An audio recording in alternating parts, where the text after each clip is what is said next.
Hello everyone, आज का topic है लिमिटेशंस ऑफ अकाउंटिंग। चलिए इसकी फर्स्ट पॉइंट पे बढ़ते हैं। इसका फर्स्ट पॉइंट है incomplete information.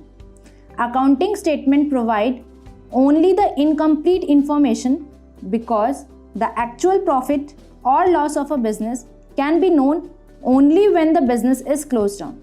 Students, accounting information मुझे सिर्फ और सिर्फ इनकम्प्लीट इंफॉर्मेशन प्रोवाइड करता है क्योंकि उसमें मेरा जो एक्चुअल प्रॉफिट है या लॉस है वो तभी पता चल सकता है जब मेरा बिजनेस क्लोज डाउन हो। इसका सेकंड पॉइंट है students, omission of qualitative information. Accounts contain only those information which can be express in terms of money. Accounts में वही इंफॉर्मेशन एक्सप्रेस करी जा सकती है जो मनी की टर्म में हो। Qualitative aspects of business unit are completely omitted from the books as these cannot be expressed in monetary terms.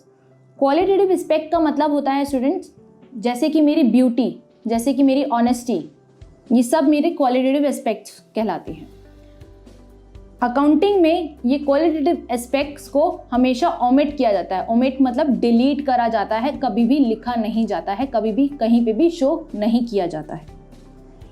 Third point है students, based on historical cost. Accounts are prepared on the basis of historical cost. Historical cost का मतलब होता है original cost. Example, मैं आज 50,000 की machinery लाई तो ये मेरी ओरिजिनल कॉस्ट कहलाई। And such figures are given in the financial statement do not show the effect of changes in the price level. Example कि आज मैं अगर अपनी 50,000 की मशीनरी लाई और एक साल बाद उस मशीनरी की वैल्यू अगर 80,000 हो जाती है तो एक साल के बाद भी मैं उसकी कॉस्ट 50,000 ही लिखूंगी, साथ में उसकी जो वैल्यू कम होनी है वो लिखूंगी, और उस वैल्यू को कम होने को कहते हैं डेप्रिसिएशन। जो 80,000 है वो कॉस्ट मैं नहीं लिखूंगी। नेक्स्ट पॉइंट है student, affected by window dressing. Window dressing refers to the practice of manipulating accounts so that the financial statement may disclose a more favorable position than the actual position.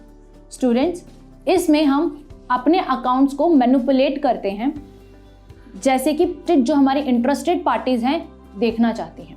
Fifth point है student, unsuitable for forecasting. Financial accounts are only a record of a past event. Financial accounts में हम सिर्फ past event को ही record करते हैं। Continuous changes take place in the demand of product, policy adopted by the firm, the position of a competition etcetera. As such, the financial analysis based on the past event may not be much use of forecasting.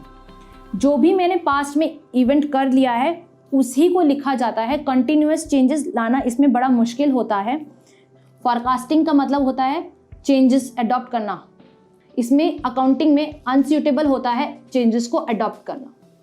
Thank you students and stay tuned.